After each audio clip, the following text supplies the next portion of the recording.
നമസ്കാരം. Welcome to cricket media. Delhi Capitals versus Lucknow Super Giants തമ്മിലുള്ള മത്സരം 208 റണ്ണെടുത്ത് ലക്നൗ ഡൽഹിയെ രണ്ടാമത് ബാറ്റിങ്ങിന് അയച്ചു. ഡൽഹി 65 റൺസ് എടുക്കുന്നതിനിടെ അവർക്ക് 5 വിക്കറ്റ് നഷ്ടപ്പെട്ട് തോൽവി ഉറപ്പിച്ച നിമിഷം.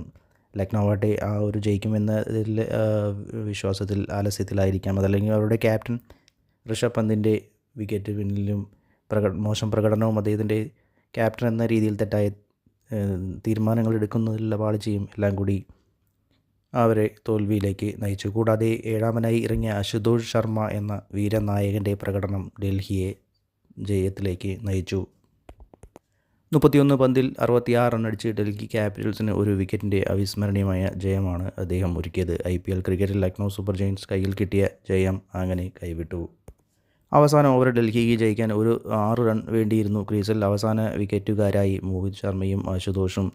സ്പിന്നർ ഷഹബാസ് അഹമ്മദ് എറിഞ്ഞ ആദ്യ പന്തിൽ വിക്കറ്റ് കീപ്പർ ഋഷഭ് പന്ത് അവരെ സ്റ്റംപ് ചെയ്യാനുള്ള സുവർണ അവസരം തുലച്ചു. കയറിയടിക്കാൻ ശ്രമിച്ച മോഹിത്തിനെ സ്റ്റംപ് ചെയ്യാമായിരുന്നു, പക്ഷേ അദ്ദേഹത്തിന് സാധിച്ചില്ല. രണ്ടാം പന്തിൽ ഒരു റൺ നേടി. 4 പന്തിൽ ജയിക്കാൻ 4 റൺ വേണമെന്നിരിക്കെ അശുതോഷ് സിക്സർ അടിച്ച് അസാധ്യമെന്ന് കരുതിയ ജയമാണ് അവർക്ക് നേടിക്കൊടുത്തത്.